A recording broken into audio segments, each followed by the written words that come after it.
இது மார்கழி திருவிழா, ஆண்டாள் பெருவிழா. இன்றைக்கு திருப்பாவையில் பாசுரம் 20. பொதுவாக நம்ம ஒருத்தரை சந்திக்க போகிறோன்னு வைங்களேன், அந்த வீட்டில் அந்த தலைவரோட மனைவி இருப்பாங்கள்ல, அவங்கள்ட்ட கொஞ்சம் நட்போடு புன்னகையோடு சௌஜன்யமாக நெருக்கமாக பேசி பழகி வச்சுப்போம். ஏன்னா எப்போவுமே ஆண்கள்கிட்ட சொல்கிறதுக்கு பதிலாக அந்த மனைவிமார்கிட்ட சொன்னால் விஷயம் இன்னும் கொஞ்சம் சீக்கிரமாக நடக்கும் அப்படிங்கிறது. அந்த டாக்டிக்ஸை தான் ஆண்டாள் இந்த பாசுரத்தில் பின்பற்றா. ரொம்ப ஆச்சரியமாக இருக்குது. அந்த மனோ தத்துவத்தை புரிந்து கண்ணனிடம் நேரடியாக சொல்வதற்கு பதிலாக கண்ணன்ட்ட இதையெல்லாம் சொல்லுமா நீ எங்களுக்காக, நப்பின்னையே நீ எங்களுக்காக சொல்லு அப்படிங்கிற ஒரு பார்வையை நமக்கு இதில் கற்றுத்தருகிறார். பாசுரத்தை பாருங்களேன். 33 அமரர்க்கு முன் சென்று கப்பம் தவிர்க்கும் கலியே துயிலெழாய் செப்பமுடையாய் திரளுடையாய் செற்றார்க்கு வெப்பம் கொடுக்கும் விமலா துயிலெழாய் செப்பன்ன மென்முலை செவ்வாய் சிறுமருங்குல் நப்பின்னை நங்காய் திருவே துயிலெழாய் உக்கமும் தட்டொழியும் தந்து உன் மணாளனை இப்போதே எம்மை நீராட்டேலோர் எம்பாவாய். இதுல என்ன சொல்றாங்கன்னா, 33 தேவர்களுக்கும் ஒரு துன்பம்னா உன்னுடைய கணவன், உன்னுடைய காவலன், உன்னுடைய கோவலன், உன்னுடைய தேவன் உடனடியாக ஓடி போய் துன்பம் கொடுத்த அசுரர்களை இல்லாமல் ஆக்குகின்றான். அப்படிப்பட்ட வல்லமை வாய்ந்த உன்னுடைய கணவனை எழுப்பு. எதுக்குன்னா, எங்களுக்கு வேண்டிய நோன்புக்கு வேண்டிய பொருட்களை அவன் கையில் கொடுத்து அவனோடு சேர்த்து எங்களையும் நோன்பு நோற்பதற்காக நீ தயார் செய்ய வேண்டும், நீ ஏற்பாடு செய்ய வேண்டும். எனவே நோன்புக்காக நாங்கள் வந்திருக்கிறோம், உன்னுடைய கணவனை எங்களோடு சேர்த்து அனுப்பு என்கின்ற அழகான ஒரு குரலை ஆண்டாள் இதில் பதிவு செய்கிறாள். 33 அமரர்க்கு முன் சென்று கப்பம் தவிர்க்கும் கலியே துயிலெழாய் செப்பமுடையாய் திரளுடையாய் செற்றார்க்கு வெப்பம் கொடுக்கும் விமலா. செப்பமுடையாய் திரளுடையாய் செற்றார்க்கு வெப்பம் கொடுக்கும் விமலா. எப்படியெல்லாம் அடுக்கிறா பாருங்க. செப்பமுடையாய் திரளுடையாய்னா அப்படிப்பட்ட சிறப்புடையவனே, திறமை உடையவனே. செற்றார்க்கு வெப்பம் கொடுக்கும் விமலா, தன்னோடு போரிடுபவர்களுக்கு தோல்வி என்கின்ற வெப்பத்தை கொடுக்கின்ற வல்லமை வாய்ந்தவனே அப்படின்லாம் சொல்ற. அடுக்கிறா. நப்பின்னை முன்னால் இப்படியானவன் உன்னுடைய கணவன், அவனை துயில் எழுப்பு அப்படின்னு அடுக்கிறாங்க போது அந்த பெண்ணின் மனநிலையை ஆண்டாள் மிகச்சிறப்பாக புரிந்து வைத்திருக்கிறார். தன்னுடைய கணவனை யார் வந்து புகழ்ந்தாலும் அந்த மனைவியின் மனம் குளிர்ந்து போகும், அந்த புகழ்கின்றவர்களுக்கு வேண்டிய சகாயத்தை செய்யும் என்கின்ற அந்த மனநிலையை இந்த பாடலில் பதிவு செய்கிறார்.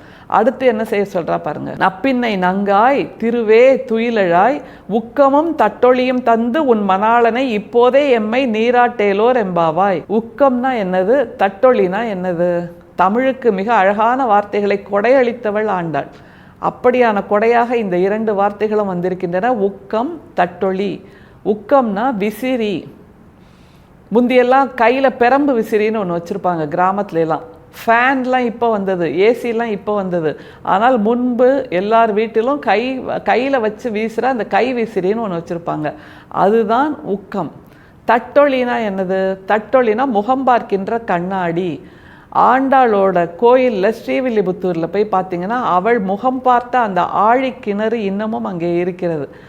அந்த மாதிரியான சூழலில் வளர்ந்த ஆண்டாள் தட்டொழின்னு கண்ணாடியை பற்றி அப்போவே பேசியிருக்கா. ஆழிக்கிணறை தாண்டி அங்கே பல்லாயிரம் கண்ணாடிகள் ஒட்டி இருக்கின்ற ஒரு அறையும் இருக்கிறது. அதில் போய் நின்னா நம்மளோட உருவமே பல கோடி உருவங்களாக தெரியும். அப்படியாக நம்முடைய பிறப்பை, நம்முடைய சிறப்பை நமக்கு காட்டி கொடுத்து கொண்டிருக்கிறாள் ஆண்டாள். அப்படியான தட்டொழியைத்தான் அவளுக்கு வேண்டி கேட்கிறாள் நப்பின்னையிடம். உன்னோட கணவன்கிட்ட இது 2ஐயும் கொடுத்து விடு அப்படிங்கிறா. எதுக்கு? ஒரு பெரிய கேள்வி வருது இல்லை? இதை இப்படி மாற்றி பாருங்க. உக்கம், தட்டொழி.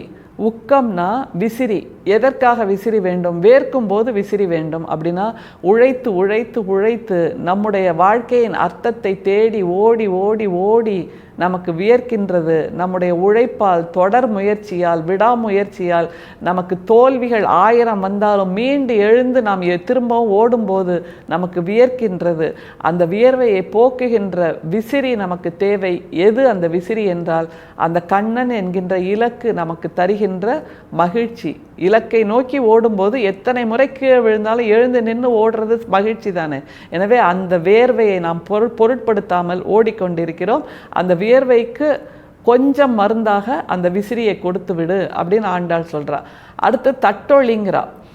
முகத்தை பார்ப்பதற்கான அந்த கண்ணாடின்னு நம்ம எடுத்துக்கலாம். ஆனால் அதில் கூடுதலாக நாம் எதை பார்க்க வேண்டும் அப்படின்னா, அலங்காரம் செய்த முகத்தை விட உழைத்து களைத்த முகம்தானே பேரழகு.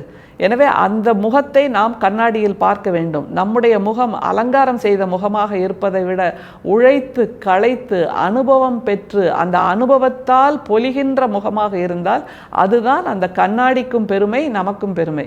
எனவே இந்த 2 வார்த்தைகளையும் ஆண்டாள் கொடையெடுத்திருக்கிறாள் என்றால், அலங்காரத்துக்காக அல்லது அகங்காரத்துக்காக கையில் விசிறியும் தட்டொழியும் சுமந்து கொண்டிருப்பதற்கல்ல வாழ்க்கை. இந்த 2ம் கண்ணன் என்கின்ற அந்த இலக்கோடு சென்று சேர்வதற்கான உபகரணங்கள் என்கின்ற ஒரு புதிய பார்வையை நமக்கு ஆண்டாள் இந்த பாடலில் தருகிறாள். மிகவும் அற்புதமான பாடல். நப்பின்னை யார் என்ற அந்த கேள்வி நம்மை தொடர்ந்து வந்து கொண்டே இருக்கிறது. நப்பின்னை என்பது நம்முடைய உழைப்பு தான் அந்த இலக்கோடு சேர வைக்கின்ற நப்பின்னை. யோசித்து பாருங்கள், எவ்வளவு அழகான ஒரு கனெக்டிங் த டாட்ஸ்ன்னு நம்ம வச்சுக்கலாம். கண்ணன் என்பவன் நம்முடைய இலக்கு என்று வைத்து கொண்டாள். கண்ணனுடைய துணையாகிய நப்பின்னை யார் என்றால் நம்முடைய உழைப்பு தான் அந்த இலக்கை அடைவதற்கான, நமக்கு பின்னால் வருகின்ற இலக்கை அடைவதற்கான உழைப்பு தான் நப்பின்னை என்று ஒரு புதிய புரிதலை நமக்கு இந்த பாடல் தருகிறது. திருவாய்மொழி, ஆண்டாள் திருமொழியில் என்ன சொல்கிறாள் என்று பார்க்கலாமா? ஆண்டாள் திருமொழியில் 7ஆம் திருமொழி, கற்பூரம் நாருமோ என்று கேட்கிறாள். மிக மிக மிக மிக எத்தனை மிக வேண்டுமானாலும் போட்டுக்கொள்ளலாம். அப்படிப்பட்ட ஒரு புரட்சியை சொல்லுகின்ற பாடல் இது. அதிர்ந்து போயிருப்பார்கள். ஆண்டாள் மட்டும் ஆன்மீகம் என்கின்ற அந்த நிலையில் இல்லாதவளாக இருந்திருந்தால் அந்த பாடலை வாசிக்கின்ற எல்லோருமே அதிர்ந்து போயிருப்பார்கள். அப்படி ஒரு அதிர்வலையை கொடுக்கின்ற ஒரு பாடல். ஆனால் ஆண்டாள் 8ஆம் நூற்றாண்டில் இதை கொண்டு வந்து கொடுத்திருக்கிறாள் தமிழுக்கு என்னும்போது எப்படிப்பட்ட ஒரு புரட்சியை செய்திருக்கிறாள் என்பதை தாண்டிய வார்த்தை எதுவுமே கிடையாது. எதையெல்லாம் பெண்கள் செய்யக்கூடாது என்று சொல்லியிருந்தார்களோ சமூகத்தில், அது எல்லாவற்றையும் உடைத்து பெண் என்பவள் இப்படித்தான் இருக்க வேண்டும் என்கின்ற புதிய பார்வையை, புதிய பாதையை இந்த பாசுரத்தில், இந்த பாடலில் ஆண்டாள் சொல்கிறாள். கற்பூரம் நாருமோ கமலப்பூ நாருமோ என்று அவள் கேட்கின்ற அழகு இருக்கிறது பாருங்கள். கொஞ்சி கொஞ்சி கொஞ்சி கொஞ்சி கேட்கிறாள். அப்படி தோய்ந்து போகலாம் இந்த பாடலை பாருங்கள். கற்பூரம் நாருமோ கமலப்பூ நாருமோ, திருப்பவள செவ்வாய் தான் தித்தித்திருக்குமோ, மறுப்பொசித்த மாதவன் தன் வாய்ச்சுவையும் நாற்றமும் விருப்புற்று கேட்கின்றேன் சொல்லாழி வெண் சங்கே. அவள் இதில் வெண் ஆழி சங்கு அதனோடு பேசுகிறாள். கண்ணன் எப்போதும் கையில் வைத்திருக்கின்ற அந்த பாஞ்சஜன்யம் என்று சொல்லுகின்ற வெண் ஆழி சங்கு, அவளுக்கு அந்த சங்கை பார்த்து கொஞ்சம் பொறாமையாக இருக்குது. ஏன்னா இன்னமும் கண்ணனை அவள் தீண்டவில்லை, கண்ணனை அவள் தரிசிக்கவில்லை மிக நெருக்கத்தில். ஆனால் இந்த சங்கு என்ன புண்ணியம் செஞ்சிருக்குன்னா, அந்த கண்ணனோட வாயில் வச்சு ஊதக்கூடிய ஒரு பாக்கியத்தை இந்த சங்கு பெற்றிருக்கு. அப்படின்னா அந்த சங்கிடமே அவள் கேட்கிறாள், கண்ணனோட வாய் பக்கத்தில் நீ இருக்கியே, அந்த வாய் எப்படி இருக்கும்? கற்பூரம் நாருமோ கேட்குறா. அந்த வாயிலேருந்து வாசனை இப்படியெல்லாம் வருமா? கற்பூரம் நாருமோ கமலப்பூ நாருமோ, திருப்பாவள செவ்வாய் தான் தித்தித்திருக்குமோ அப்படின்னு கேட்குறா. அவளுக்கு இத்தனை குழப்பம் இருக்குது, அதையெல்லாம் தெரிஞ்சுக்கணுன்ற ஆர்வம் இருக்குது. இப்படியான ஆர்வம் எத்தனையோ பெண்களுக்கு இருந்திருந்தாலும் அவர்கள் வார்த்தையாக சொன்னதே இல்லை, பாடலாக சொன்னதே இல்லை, இலக்கியமாக சொன்னதே இல்லை. ஆனால் முதலாக ஆண்டாள் சொல்லி இருக்கிறாள் என்பதுதான் ஆண்டாளின் சிறப்பு. திரும்ப பாருங்க, அதை கற்பூரம் நாருமோ கமலப்பூ நாருமோ, திருப்பாவள செவ்வாய் தான் தித்தித்திருக்குமோ. கற்பூரம் நாருமோன்னு ஏன் கேட்கிறா? அதுல மங்கள வாசம் இருக்கும். கமலப்பூ நாருமோ அப்படின்னா ஏன் கேட்கிறா? அதுல ஒரு தெய்வீக வாசம் இருக்கும். திருப்பாவள செவ்வாய் தான் தித்தித்து இருக்குமோ அப்படின்னா இனிப்புக்குன்னு ஒரு வாசனை உண்டு தெரியுமா? இனிப்பு பாகு காய்ச்சுறாங்கன்னு வைங்களேன், அதுக்கு ஒரு தனிப்பட்ட வாசனை இருக்கும். கண்ணனோட வார்த்தைகள் இனிப்பாக இருக்குது, அவனுடைய வாய் இனிப்பாக இருக்குது, அவனுடைய சிந்தனை இனிப்பாக இருக்குது, அவன் கொடுக்கிற முத்தமும் இனிப்பாக இருக்குமா? நீ எத்தனை முறை கண்ணனுடைய முத்தத்தை பெற்றிருக்கிறாய் என்று கேட்கின்ற அந்த துணிச்சல் இருக்கு பாருங்க. உலகத்தில், அதுவும் தமிழ் இலக்கியத்தில், தமிழ் சமூக பரப்பில் எந்த பெண்ணுக்கும் இல்லாத ஒரு துணிச்சலான பாடல் என்றால் அது இந்த பாடல் தான். அந்த 3 வாசனையை அவள் ஒரே இடத்துல கொண்டு வந்து கொடுக்குறா. அது ஒரு தெய்வீக வாசனையாக இருக்குமா, இல்லை மங்கள வாசனையாக இருக்குமா, அல்லது இனிப்போட வாசனையாக இருக்குமா? மங்கள வாசனை அப்படிங்கிறது கொஞ்சம் உயர்ந்த நிலையில் இருப்பவர்களுக்கு, தெய்வீக வாசனை என்பது ஒரு ஞான நிலையை அடைந்தவர்களுக்கு. இனிப்பு வாசனை என்பது சாதாரணர்களுக்கு, நம்மை போன்ற சராசரி மக்களுக்கு மிகவும் புரிதலான அர்த்தம் பொதிந்த ஒரு வாசனை.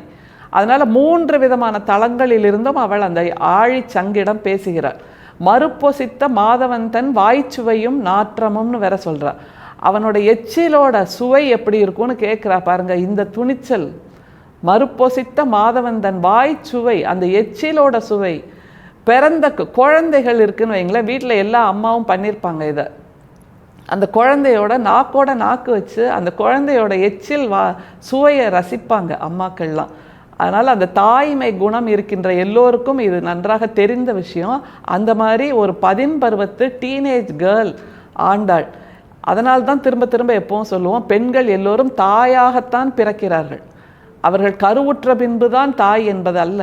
பிறக்கும் போதே எல்லா பெண்களும் தாயாக பிறக்கிறார்கள் என்பதற்கான சாட்சி ஆண்டாளின் இந்த வரி. மறுப்பொசித்த மாதவன் தன் வாய்ச்சுவை எப்படி இருக்கும். நாற்றம் அப்படின்னா இப்போ நம்ம பயன்படுத்துகிற அர்த்தம் மாறி போயிருக்கு. ஆனால் உண்மையான அர்த்தம் என்னென்னா அதனுடைய வாசனை எப்படி இருக்கும். ஆழிச்சங்கே, உன்னை பார்த்தா எனக்கு பொறாமையாக இருக்குது, என்னோட கண்ணனோட வாய் பக்கத்தில் நீ இருந்து இதையெல்லாம் அனுபவிச்சுட்டு இருக்கியே அப்படின்னு கேட்குறா. மறுப்பொசித்த மாதவன் தன் வாய்ச்சுவையும் நாற்றமும் விருப்புற்று கேட்கின்றேன் சொல்லாழி வெண்சங்கே. எனக்கு அதன் மீது அவ்வளோ நேசம் இருக்குது, அவ்வளோ காதல் இருக்குது, அவ்வளோ பக்தி இருக்குது. விருப்புற்று கேட்கின்றேன் சொல்லாழி வெண்சங்கே அப்படின்னு சொல்லும்போது அந்த வெண்சங்கை தன்னுடைய எதிரியாக பார்க்கவில்லை, ஆனால் தன்னுடைய நட்பாக பார்த்து, நீ அவன் கூட அவ்வளோ க்ளோஸாக இருக்கியே, இதெல்லாம் எப்படி இருக்கும்னு எனக்கு கொஞ்சம் சொல்ல அப்படின்னு கேட்கின்ற அந்த தொனி மிகவும் அழகான தொனி. இதை நாம் அப்படியே வெண்சங்கு கண்ணன் என்று சொல்வதை விட, அந்த வெண்சங்கு எது என்றால், கண்ணன் எது என்றால், அந்த வெற்றியின் சுவை எப்படி இருக்கும் என்று அவள் ஆழிச்சங்கிடம் கேட்கிறாள்.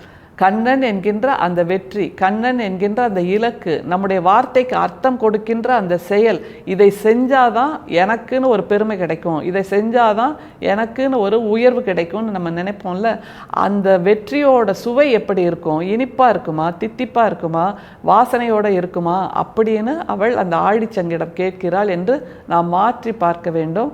கண்ணனுடைய வாயில் இருப்பது சர்க்கரை அருவியா அல்லது கற்பூர நெருப்பா, அந்த கற்பூர நெருப்புக்குள் இருக்கின்ற இனிப்பா அல்லது கமலப்பூவின் வாசனையா, இதையெல்லாம் நான் நேசிக்கிறேன், இதன் மீது எனக்கு வேட்கையாக இருக்கிறது என்று சொன்னால் நாம் நம்முடைய இலக்கின் மீதும் இப்படியான வேட்கையோடு இருக்க வேண்டும். ஏனென்றால் வெற்றி பெற்ற பின்பு அந்த வெற்றி என்பது கமலப்பூவாக இருக்கும், கற்பூரமாக இருக்கும், தித்திப்பாக இருக்கும், சுவையோடு இருக்கும், எல்லாமாக இருக்கும் என்கின்ற புரிதலை நமக்கு கொடுக்கின்ற மிக உன்னதமான பாடல் இந்த பாடல். மீண்டும் சந்திப்போம். நன்றி, வணக்கம்.